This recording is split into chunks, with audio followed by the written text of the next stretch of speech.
old. I can't believe this. Mom looked at me across the dining table with her usual adoring gaze. It was my birthday, and I had just blown out the candles on the cake she had baked. For me, it was just the two of us. Dad disappeared from view for several years, leaving Mom for his secretary, who was 15 years younger. I thought he was an idiot, and our relationship suffered for a long time. Mom grieved for a while because of Dad's infidelity and the breakdown of her marriage, but it didn't take her long to come to her senses. She had a good job and was perfectly able to support herself. I studied business in college but lived at home to save on expenses. Mom made chicken, enchiladas, and chocolate cake my favorites. She was a great cook. That's great. Mom, I said, thank you very much. I really appreciate it. It gives me pleasure. She reached across the table and squeezed mine. I was amazed at how young she looked, with wide eyes, flawless skin, and brown hair falling over her shoulders. I felt a strange tingling sensation. A son usually does not feel such trepidation because of his mother, but I did it. Mom didn't seem to realize the impression she was making, so I shrugged or tried to.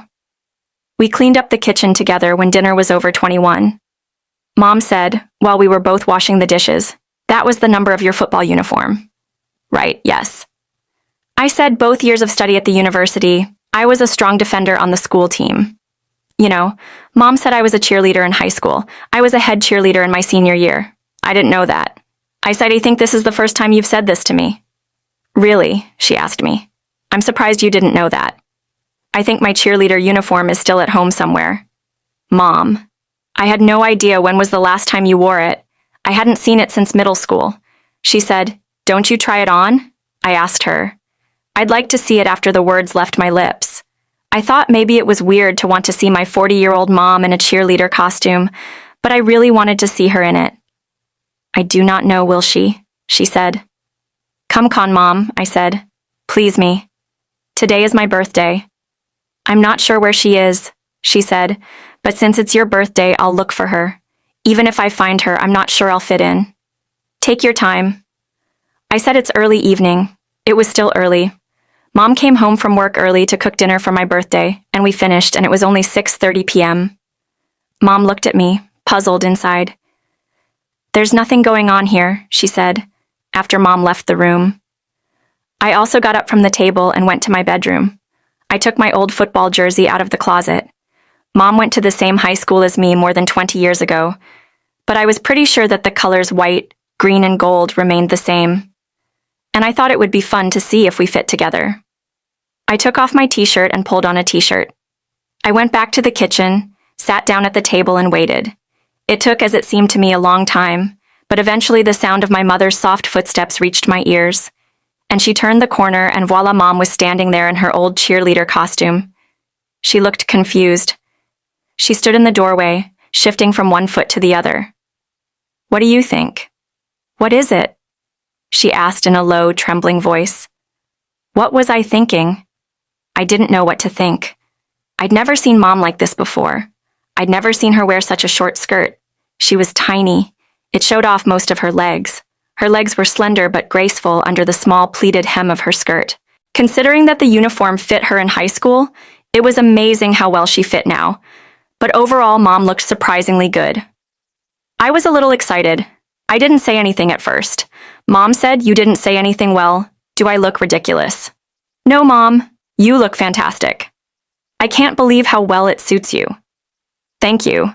She said she looked relieved but skeptical. "We fit together," I said, pointing to the green and gold number on my t-shirt. Unlike my mom's uniform, my t-shirt has become more spacious since then. High school. As I lost some of the muscles I gained in those days by working out for hours in the gym, you look very handsome. Mom kept saying things like that to me, but this time it was a little different. When she was looking at me in my tank top and I was staring at her in my t-shirt, I was staring at a tight skirt and a cheerleader top. We just stood there for a moment looking at each other. Maybe we both felt a little nervous, a little ridiculous, and a little something else. Mom broke the silence. It was fun. It's time to stop looking stupid and take this thing off. She turned to go back to her bedroom. "Don't do this," I blurted out. "Stay like this. I will continue to wear my t-shirt. It's going to be fun. It will be as if I am the captain of the team and you are the main cheerleader. My mate. I wasn't sure where it came from. I wasn't the captain of the team. This job went to the quarterback, a swaggering guy with a cleft chin.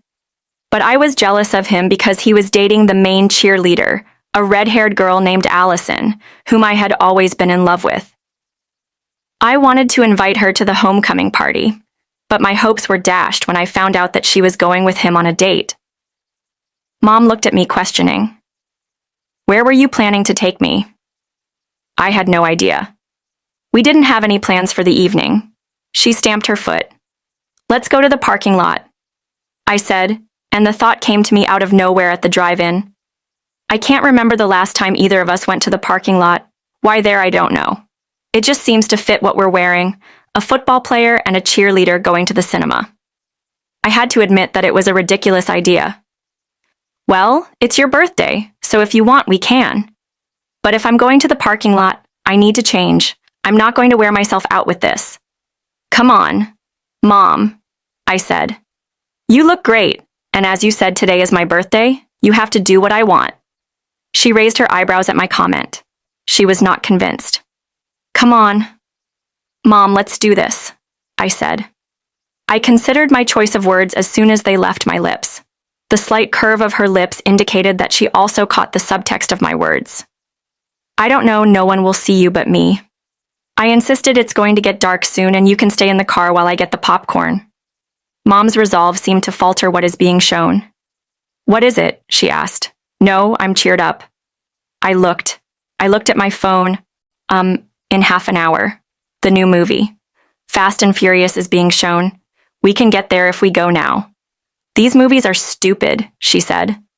But they're funny, dumbass, I replied. This is exactly the kind of movie you should watch at a car dealership. Actually, the few times I took a girl to a car dealership, it was an erotic thriller, but it was Mom, so it seemed inappropriate. All right, she said. Today is your birthday, but I'm not going to get out of the car. You'll have to buy popcorn and drinks. I don't want people to see how ridiculous your old mom looks. You don't look ridiculous at all. Mom, you look really pretty. I think she almost brushed thanks. I can't believe I look good in this outfit. It's so tight, but thanks. In fact, Mom looked good because the outfit was tight. It hugged her curves incredibly well. Maybe it was a little tight, but in my opinion, not too tight, just right. Her waist was surprisingly thin, and the tight-fitting shirt emphasized of her bust. The skin on her legs was smooth, and I was amazed at how high the hem of the tiny pleated skirt was pushed up on her hips. We have to go, I said as I said, today is your birthday, she said, finally. Then it's a date, I said. Thank you, Mom. I beamed, hey, since I just turned 21. Let's take something with us. I ran to the drinks cabinet and pulled out a 2/3 full bottle of rum. I don't think we should bring alcohol to the cinema, she said. Being a mom, no one will know, I said. I took her hand with my free hand and pulled her towards the garage. We hit the road. I opened the garage door for my mom and then opened the car door for her, holding out my hand in an exaggerated, chivalrous gesture. Mom smiled at me, apparently appreciating both the stupidity and the thoughtfulness of this. I closed the door behind her, got into the driver's seat of the small family sedan, and we set off. We arrived at the drive-in cinema, when there were only 5 minutes left before the start of the film. Twilight finally gave way to night. The sky above was dark and clear, and the stars were shining on it, but there was no moon in sight. I'll get the drinks and popcorn, I said. I knew what my mom liked. Diet Coke and light popcorn with butter. I preferred regular Coca-Cola. I ran to the kiosk and returned to the car with food, drinks, and lots of napkins in my hands, and there was only a minute left before the movie started. I opened the door, got into the car, and took my seat. I immediately noticed that the seat was not particularly comfortable, and I had an idea. Let's sit in the back, I said. It will be more spacious and comfortable there. I'll take off the head restraints and slide the front seats all the way forward to give us more room. Whatever you say. Birthday boy, she said. I like to hear my mother in a complacent mood. It was a rarity. I adjusted the front seats and pushed the headrest forward, and we took our seats in the back seat. I quickly realized that the only problem was the seats in front of us. I was tall enough that it didn't matter, but Mom, being short and petite, would have had a hard time seeing over the passenger seat, so she moved to the left to sit in the middle right next to me so that no seat blocked her view. Since the back seat was a smooth, leather-covered bench, it was much more comfortable to watch a movie on it than on the front bucket seats. But since Mom was sitting in the middle next to me, it was tighter than I expected. I was wondering if I had made the right choice, but then the trailer started, and we sat in the back seat to watch the movie. I turned to my mom, thanks for saying yes to that. You're a good athlete, and it's going to be fun. No problem, she said. Turning to me with a charming smile, everything I could do for the birthday boy once again, strange, half-formed thoughts popped into my brain before I pushed them back. When the movie started, I poured some rum into each of our Coke cups. Okay, maybe more than a little. It was my birthday, and I was in the mood to treat myself. Mom was right. Of course, the movie was dumb. He was full of tricks that could never happen in real life, but that was part of the fun. We sat in silence for the first 15 minutes. I felt the pleasant buzzing spread through my head. You put a lot of rum in that Coke. I suddenly felt it. Mom was much smaller than me, so I assumed that alcohol would have a greater effect on her than on me. The bowl of popcorn was at our feet between us, and I bent down to take a handful. But at the same time, I slightly let go of the cup and some Coca-Cola spilled on my t-shirt. Damn, I said. Mom, could you get some napkins? The supply of napkins was on the seat to her right. Mom picked up a few pieces and pressed them against my t-shirt. To soak up the spilled drink, she crumpled the napkins, running her hand over my torso. It was strange, but it was really nice to feel my mother's hand pressed against me. I got a little headache from the rum and something else. Some of it soaked into my t-shirt and got on my skin. Can you take it away? God. God, will she say what I asked? Your abs. He's like a rock. You don't have any fat at all. She tentatively stuck out her finger and pressed it against my torso. She quickly pulled him away as if he might bite thanks. It warmed up even more inside me. I was pleased when I was praised, even if those words came from my mother. I don't understand how you can eat like a horse and stay so skinny you are the same as your father was when he was young. It was one of the things that attracted me to him. When we met, I've put some effort into it. HM. I sighed. I don't gain weight the way I do in the team, but I train and stay fit. I'll tell you. She said her gaze lingered on the lines of my stomach. That hum. That hum was because of the alcohol, but also because of her look and words. I pointed at her feet. You're in good shape too, Mom. I said, suddenly emphasizing the word Mom. Look at your hips. They're pretty fit. Without further ado, I reached out and placed my hand on the nearest thigh, squeezing it gently. The skin was soft and smooth, but I could feel the muscles underneath. You're in such good shape.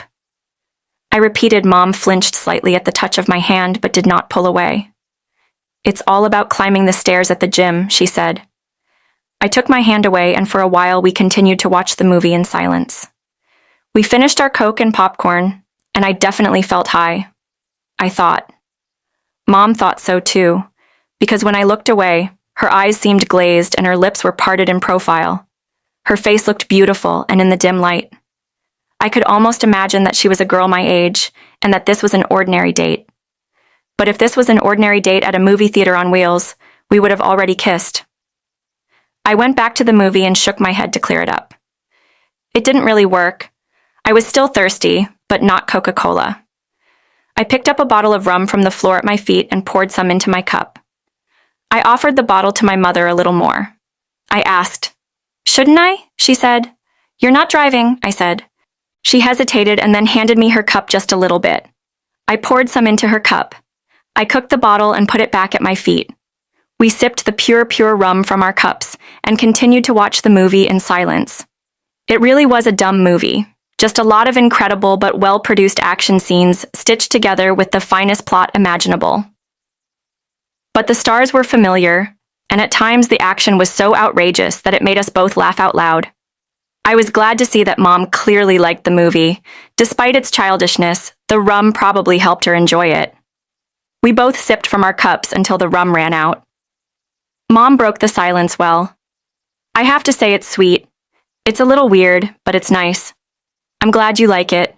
I'm having fun being here with you, and you look great as a cheerleader. She giggled. Thanks.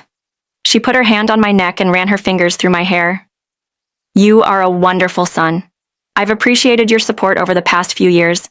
It wasn't easy for me. Happy birthday. You're welcome, Mom. I'm glad I could be with you. Her fingers running over my skull were fantastic to the touch. She jerked her hand away and shifted in her seat. She was a little closer to me than before. Without thinking about what I was doing, I put my arm around her shoulders and gently pulled her to me. At first, Mom tensed and resisted, but then she relaxed, bent down and put her head on my shoulder. I bent my head towards her and inhaled the sweet scent of her brown hair. I've been in this position with other girls before, but never with my mom. I felt a slight tension between my legs. I held my mother closer to me slowly and gently. This time, Mom didn't resist. She sighed so softly that I barely heard it over the noise of the movie, but I did. I started squeezing her right shoulder gently and rhythmically. Once again. Mom didn't do anything to resist. She kept pressing her head against me and looking ahead, pretending to be watching a movie. But I didn't think any of us were paying much attention to the film. At that moment, my gaze shifted from the movie screen to my mother's feet. I felt brave. Mom. I asked what? She replied without turning her head. This may sound like a funny question, but what are you wearing under your cheerleader skirt? Hearing this question, Mom sat up and looked at me. Do you want to know what's under my skirt? Well, yes. I was just thinking about it and I got curious. You played football. You know what cheerleaders were. Will she say you don't mind seeing your mom like this? Do you think badly of me? God. No, I said. Mom. I do not know what to say. You don't have to say anything, Mom said in a poor voice. She pushed me in the chest, and it was my turn to lean back into the leather car seat. Nimble fingers slid to the fly of my trousers against the background of the loud noise of the absurd movie we were supposed to watch. I heard the sound of a zipper being unbuttoned. Yes, she was like that. I looked at my mother's face. I saw rage, longing, and despair, as if she had been craving something all her life and had never received it. And now finally in the back seat of her car, no less with her son, she had a chance to get it. They were not going to refuse her. I felt warmth and a surge of strength inside me and realized that I was close to it. It sounded okay to me, but before I gave my mom what she wanted, I needed something. I got up from the seat and pulled her back by her shoulders. Mom looked questioning into my eyes but did not resist. She leaned back, watching my hands manipulate her body. I felt this initial resistance, and it was amazing. How do you feel about being in a car dealership? Mom, I asked. I'm nervous, she said. There are worse things than being nervous. I said there was something going on in the movie theater. I had no idea what it was. Rock was doing something heroic. Iron Diesel was a tough guy. None of this mattered. All that mattered was that my mom was lying in front of me, and I was 21 years old. I wanted her more than I had ever wanted any woman before she looked at me and our eyes met. If I could hide that look, I would. I couldn't resist. I've heard girls say that a guy shouldn't go down too fast or too rough, but take his time, and I tried. But it was hard. I didn't just want to eat. Mom, I wanted to swallow her whole. So good, Mom, I said, pulling away from her just enough to say the words before sinking back down on her. Anyone who passed by could have looked into the car and seen us. Maybe that's how it was. I don't know I was aware of the risk, but I wasn't going to stop. I want you, I said. I need you. We're terribly defenseless, she said. Maybe we should go home. I can't wait. I said I couldn't. I needed my mom right then and there, and to tell the truth. I liked the risk. I liked the idea of using my mom in a public place for the first time, surrounded by people in their cars. I moved forward and was surprised by how much resistance I encountered. At first, I can't believe I'm really using you, I said. Mom didn't say anything for a few moments. She just looked at me with an expression that was impossible to read. The noise from the movie was getting louder. I think the car chase continued. I didn't care. I couldn't turn away from my mom. It feels good, she said. At last, it was a pure paradise. I went in and out of her, and Mom pressed her body against mine. Writhing and moaning the most were sometimes interrupted by an exclamation. Oh, well, I couldn't think of anything else to say. God, it's so delicious, Mom said, breathing heavily. I looked up and noticed that condensation was starting to collect on the windows of the car. People would have suspected something was wrong if they had noticed this, and the fact that our heads were not visible. They would have known what was going on. However, I wasn't going to stop, and I could tell that Mom was pleased too. My mom liked it when her son used her. However, she didn't like it any more than I did. I liked it. God, what a feeling. Tell me how much you like it. Mom, I said I like it. She said more. I said, breathing heavily and pronouncing the words with an effort. Tell me more about how you feel. I like the way you use me. Well, oh yes. I said I was too far away to think of anything to say. There was not even enough brain power for words. I collapsed on top of her. We were both sweating. The car was as humid as a jungle. The windows of the car were fogged up. Mom and I lay together for a few minutes until my attention turned to the sound of a movie that we had stopped watching a long time ago. It was all over. I sat down. The credits were rolling. We better get dressed, Mom said. Though she didn't move. I handed her clothes. We both got dressed. I felt awkward getting out of the car to get back in the front seat. I was wondering if people would look at my mom and suspect what I was doing with her in the back seat. I wondered if anyone in the parking lot would recognize us. There wasn't much we could do. After I pulled on my pants again and Mom put on her cheerleader uniform, we opened the back doors and took our seats in the front seat. I didn't see anyone I recognized. Cars began to drive off and leave the cinema. We went home too. Neither of us said anything for a while. I think we were both excited about making love but embarrassed about it too. Mom was the only one who broke the silence. Will she? She said.